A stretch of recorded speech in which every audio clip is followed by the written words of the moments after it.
సాధారణంగా మనం ఏదైనా ఒక కథ వింటున్నప్పుడు అందులో ఒక స్పష్టమైన ముగింపుంటుందని ఆశిస్తాం కదా. అవును, ఖచ్చితంగా. హీరో కష్టాలన్నీ దాటుకుని రావడం మనం చూస్తుంటాం. రైట్. కష్టాలన్నీ గట్టెక్కాక విజయతీరాలకి చేలుకున్నాక ఇక ఆ తరువాతంతా సుఖాంతమని కథలు ముగుస్తుంటాయి. హ్మ్, ఒక రోగం వస్తే దానికి మందు వేయడం, అది తగ్గిపోవడం ఎంత స్పష్టంగా ఉంటుందో ఈ కథల ముగింపులు కూడా అంతే స్పష్టంగా ఉంటాయి. అంటే ఆ తరువాతికి ఎలాంటి సమస్య ఉండదని మనకొక భరోసా అనమాట. సరిగ్గా అదే.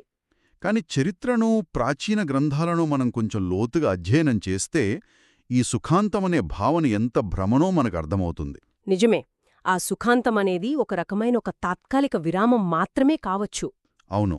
అందుకే ఈనాటి మన లోతైన పరిశీలనలో పృథు మహారాజు పాలనకు సంబంధించిన ప్రాచీన మూల గ్రంథాలను, ఆధారాలను మనం పరిశీలించబోతున్నాం. హ్మ్, ఇందులో మన లక్ష్యం ఒక్కటే. అదేమిటంటే చీకటి రోజుల నుండి బయటపడటం ఒక ఎత్తైతే సాధించిన విజయాన్ని నిలబెట్టుకోవటం ఎందుకు అత్యంత కష్టమో మనం డీకోడ్ చేయాలి. అది ఒక సమాజానికి ఎందుకు అతిపెద్ద అగ్నిపరీక్షగా మారుతుందో తెలుసుకోవాలి. రైట్. ఒక వ్యవస్థ అత్యున్నతమైన సంపదను సాధించినప్పుడు ఆ విజయం ఆ రాజ్యాన్ని స్థిరంగా ఉంచుతుందా, లేక తన వెంట కొన్ని అదృశ్య సవాళ్లను తీసుకువస్తుందా అన్నది ఇక్కడ చాలా కీలకమైన ప్రశ్న. అదృశ్య సవాళ్లు అంటే బయటికి కనిపించని ప్రమాదాలా అంటారా? అవును. ఎందుకంటే సంక్షోభంలో ఉన్నప్పుడు మనుష్యులందరి దృష్టి ఆ సమస్యను ఎలాగైనా పరిష్కరించడంపైనే ఉంటుంది. బతుకుదెరువు కోసం పోరాడేటప్పుడు అందరూ ఒకే తాటిపై ఉంటారు కదా. అందరి లక్ష్యం ఒకటే ఉంటుంది కాబట్టి. కరెక్ట్. కాని ఆ సంక్షోభం తొలగిపోయి అవసరాలన్నీ తీరిన తర్వాతే మనుష్యుల అసలైన నైజం బయటపడుతుంది. వావ్! అంటే విజయమనేది ఒక ముగింపు కాదు, అది కేవలం ఒక కొత్త రకమైన పోరాటానికి నాంది అంటారా? ఖచ్చితంగా. దీని కొంచెం వివరంగా విడమర్చి చూద్దాం. రైట్. మన దగ్గరున్న మూల గ్రంథాల ప్రకారం చూస్తే పృథు మహారాజు భూమిని తిరిగి సుసంపన్నం చేశాడు కదా. అప్పటి వరకు కరువు కాటకాలతో అల్లాడిన ఆ నేలమీద మళ్లీ వ్యవసాయం వృద్ధి చెందింది. అవును. పంటలు కలకలలాడాయి, నదులు నిండుగా పారాయి. వ్యాపారం కూడా విస్తరించింది కదా. అంటే ఎన్నో ఏళ్ల తర్వాత ప్రజలొక స్థిరమైన, సురక్షితమైన జీవితాన్ని చూశారు. ఉమ్, అంతా బాగుంది కదా, ఇక ఏ సమస్య లేదు అనుకునే లోపే అసలు సవాళ్లు మొదలయ్యాయి. ఇది వింటుంటే నాకో కొత్త ఆలోచన వస్తోంది. ఏంటది? అంటే మన శరీరంలో రోగనిరోధక వ్యవస్థను తీసుకుంటే అది బయటనుంచి వచ్చే వైరస్లతో పోరాడటానికి ఎప్పుడు సిద్ధంగా ఉంటుంది. అవును, ఇమ్యూన్ సిస్టమ్ పని అదే కదా. రైట్. కాని ఒక్కసారి బయటనుంచి ఎలాంటి ప్రమాదం లేదని, శరీరం పూర్తిగా సురక్షితంగా ఉందని భావిస్తే కొన్నిసార్లు ఆ రోగనిరోధక వ్యవస్థ తన సొంత కణాలపైనే దాడి చేయడం మొదలుపెడుతుంది. ఓహో, ఆటో ఇమ్యూన్ వ్యాధులు అంటారు కదా, అదా? సరిగ్గా అదే. బయటి శత్రువులు లేకపోయేసరికి లోపలే శత్రువులను సృష్టించుకోవడం. సమాజంలో కూడా విజయం సాధించిన తర్వాత సరిగ్గా ఇదే జరుగుతుందా? ఆ పోలిక చాలా ఖచ్చితంగా సరిపోతుంది. బయటి నుండి ముప్పు లేనప్పుడు ఒక వ్యవస్థ తనకు తానుగా ఎలా దెబ్బతింటుందో అర్థం చేసుకోవడానికి ఇదొక అద్భుతమైన ఉదాహరణ. ఆ మానవ మనస్తత్వం స్థిరత్వానికి ఎలా స్పందిస్తుంది అనేది ఇక్కడ మనం గమనించాలి. ప్రజలు తాము పూర్తిగా సురక్షితంగా ఉన్నామని భావించినప్పుడు వారిలో తెలియకుండానే క్రమశిక్షణ సడలిపోతుంది. అంటే ఒక రకమైన రిలాక్సేషన్ వచ్చేస్తుందన్నమాట. అవును. కష్టకాలంలో ప్రతి ఒక్కరూ ఎంతో అప్రమత్తంగా ఉంటారు, వనరులను పొదుపుగా వాడుకుంటారు. కాని అంతా సుఖంగా ఉన్నప్పుడు ఆ అప్రమత్తత మాయమవుతుంది. రైట్. వ్యవస్థలన్నీ తమకు తాముగా సజావుగా సాగిపోతున్నాయనిపించినప్పుడు వాటిపై మనం పెట్టే శ్రద్ధ ఆటోమేటిక్గా తగ్గుతుంది.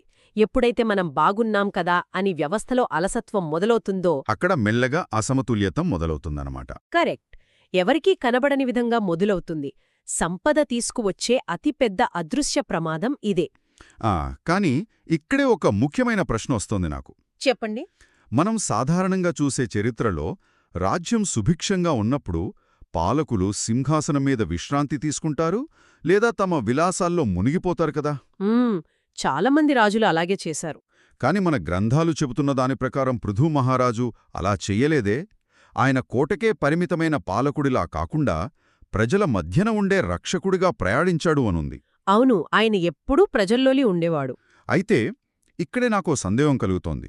ఒక రాజు ఎప్పుడూ ప్రజల మధ్య తిరుగుతూ ప్రతి ఒక్కరినీ గమనిస్తూ ఉండటమంటే అది వారి స్వేచ్ఛను హరించటం కాదా? అంటే ఒక నిఘాలాగా అంటారా? అదే కదా. ప్రతి క్షణం ఎవరో ఒకరు తమను గమనిస్తున్నారు అనే భయం ప్రజల్లో ఉంటే అది ఒక నియంతృత్వ వ్యవస్థలాగా మారిపోతుంది. మరి ఇది రాజధర్మం ఎలా అవుతుంది? ఇది చాలా సమంజసమైన ప్రశ్న. పైకి చూస్తే ఒక పాలకుడు నిరంతరం ప్రజల మధ్య ఉండటం అనేది నిఘా పెట్టినట్లుగానే అనిపించవచ్చు. కాని ఇక్కడే మనం రాజధర్మం వెనుక ఉన్న అసలైన తత్వాన్ని అర్థం చేసుకోవాలి. ఆ తత్వం ఏమిటి? పృథు మహారాజు అనుసరించిన రాజధర్మం కేవలం శిక్షలు వేయడానికి లేదా ప్రజల్లో తప్పులు వెతకడానికి పరిమితం కాలేదు. ఒక నియంతృత్వ వ్యవస్థలో రాజు ప్రజలను భయపెట్టి నియంత్రిస్తాడు కదా. అవునా, భయం ద్వారా శాసిస్తాడు. కాని ఇక్కడ పృథువు చేసిందది కాదు. ఆయన ఒక తోటమాలిలా వ్యవహరించాడు. తోటమాలి మొక్కలు పెరగడానికి ఆటపడదు కదా. కరెక్ట్, అవి పెరిగేలా చూస్తాడు. కాని అవి అడ్డదిడ్డంగా పెరిగి ఒకదానికొకటి అడ్డుపడకుండా కాపాడుతాడు. పృథు మహారాజు పర్యటనలు కూడా ప్రజల నాడిని తెలుసుకోవడానికి ఉద్దేశించినవి. అంటే ఎక్కడ తప్పు జరుగుతుందో గుర్తించడానికనమాట. అవును, గుర్తించి మనుషులను చాలా సున్నితంగా చట్టాల ద్వారా కాకుండా విలువల ద్వారా సరైన మార్గంలో పెట్టాడు. సున్నితంగా సరిదిద్దడమంటే ఆ విధానం ఎలా ఉండేది? ఉదాహరణకు, సంపద పెరిగే కొద్దీ సమాజంలోని వివిధ వర్గాల్లో సహజంగానే స్వార్థం పెరుగుతుంది గదా. మూల గ్రంథాలలో ప్రస్తావించినట్లు ఆ వ్యాపారుల విషయాన్నే తీసుకుందాం. వ్యాపారం పెరిగినప్పుడు లాభాలు పెరుగుతాయి. దాంతో సహజంగానే మరింత సంపాదించాలనే దురాశ వ్యాపారులలో మొదలవుతుంది. ఖచ్చితంగా. మరి వారి ఆశను కఠినమైన శిక్షలు లేకుండా కేవలం మాటలతో ఎలా అదుపు చేశాడు? వ్యాపారుల విషయంలో పృథు ఎంచుకున్న విధానం చాలా లోతైనది. వ్యాపారులను పిలిచి ఎక్కువ లాభాలు తీసుకుంటే జైల్లో పెడతాను అని ఆయన బెదిరించలేదు. ఓహో. దానికి బదులుగా వ్యాపారం అనేది సమాజానికి సేవ చేసే ఒక సాధనమని వారికి అర్థమయ్యేలా చేశాడు. అది కేవలం సంపదను కూడా పెట్టే ప్రక్రియ కాదని వివరించాడు. అంటే వారి ఆలోచనా విధానాన్ని మార్చడానికి ప్రయత్నించాడు. అవును, స్వల్పకాలిక లాభాల కోసం ప్రజల నమ్మకాన్ని వమ్ము చేస్తే దీర్ఘకాలంలో ఆ వ్యాపారమే కుప్పకూలుతుందని ఆయన వారికి వివరించాడు. రైట్. ఒక సమాజం మొత్తం మీమీద నమ్మకముంచినప్పుడు ఆ నమ్మకాన్ని కాపాడుకోవడమనేది మీ వ్యాపారానికి మాత్రమే కాదు, మీ మనుగడకే ముఖ్యమని గుర్తుచేశాడు. వావ్!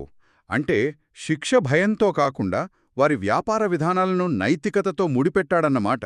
ఇది చాలా ఆసక్తికరం. అవును, వారిలో అంతర్గత మార్పు తెచ్చాడు. సరే, వ్యాపారుల సంగతి పక్కన పెడితే ఆర్థిక వ్యవస్థ స్థిరపడింది. కాని పొట్ట నిండిన తర్వాత భౌతిక భద్రత గురించి ప్రజలు ఆలోచిస్తారు కదా. అప్పుడు సైన్యం లేదా యోధుల పరిస్థితి ఏమిటి? యోధుల విషయం కొంచెం భిన్నమైనది. రాజ్యానికి బయటనుంచి శత్రువుల భయం లేనప్పుడు ఆ యోధుల శరీరాల్లో ఉన్న శక్తి, ఆ యుద్ధం చేయాలనే ఆవేశం ఎటు దారి తీస్తాయి? వారిని ఎలా నియంత్రించాడు? ఖచ్చితంగా ఇది చాలా క్లిష్టమైన సమస్యే. యోధులకు ఎప్పుడూ ఒక లక్ష్యం ఉండాలి. బయట శత్రువులు లేనప్పుడు తమ బలాన్ని ప్రదర్శించాలనే ఒక అకారణమైన దూకుడు వారిలో పెరగడం ప్రారంభమైంది. అంటే తమలో తాము కొట్లాడుకోవడం లాంటిదా? అవును, తమలో తాము కలహించుకోవడం లేదా సామాన్యులపై తమ ఆధిక్యాన్ని ప్రదర్శించడం మొదలుపెట్టారు. అప్పుడు పృథుమహారాజు వారిని శిక్షించలేదు. కాని వీరత్వం యొక్క అసలైన అర్థాన్ని వారికి బోధించాడు. చేతిలో ఆయుధమున్నప్పుడు దాడి చేయడం కాదు, ఆయుధాన్ని ఎప్పుడు వాడకూడదో తెలుసుకోవడమే నిజమైన శక్తి అని నేర్పాడా? సరిగ్గా చెప్పారు. యోధులలో ఉన్న ఆ విపరీతమైన శక్తిని సమాజ నిర్మాణానికి, ప్రజల రక్షణకు ఉపయోగపడేలా మళ్లించాడు. అద్భుతం. వ్యాపారుల ఆశను సామాజిక బాధ్యతగా, యోధుల దూకుడును సంయమనంగా మార్చాడు. ఇది వింటుంటే ప్రతి వర్గానికి ఆయన ఒక మానసిక చికిత్స చేసినట్లు అనిపిస్తోంది నాకు. అవును, ఒక సైకాలజిస్ట్ లాగా పనిచేశాడు. కాని భౌతిక అవసరాలు తీరిన తర్వాత, రక్షణ ఉన్న తర్వాత సమాజంలో సహజంగానే మేధోపరమైన వికాసం జరుగుతుంది కదా. పండితులు, తత్వవేత్తలు, విద్యావంతులు పెరుగుతారు. వారు కత్తులు పట్టుకోరు, వ్యాపారాలు చెయ్యరు.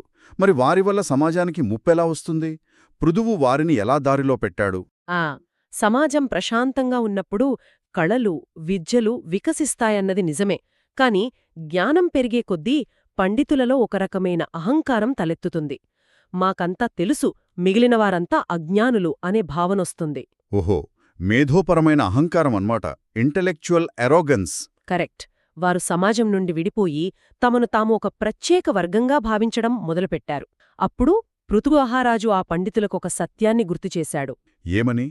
జ్ఞానమనేది సమాజాన్ని ఉద్ధరించడానికి ఉపయోగపడాలి కాని సమాజాన్ని చిన్నచూపు చూడటానికి కాదు అని. ఎంత తెలుసుకుంటే అంత వినయం పెరగాలి అని వారికి ఉద్బోధించాడు. రైట్. అహంకారంతో ఉన్న జ్ఞానం సమాజానికి ఎలాంటి మేలు చెయ్యదని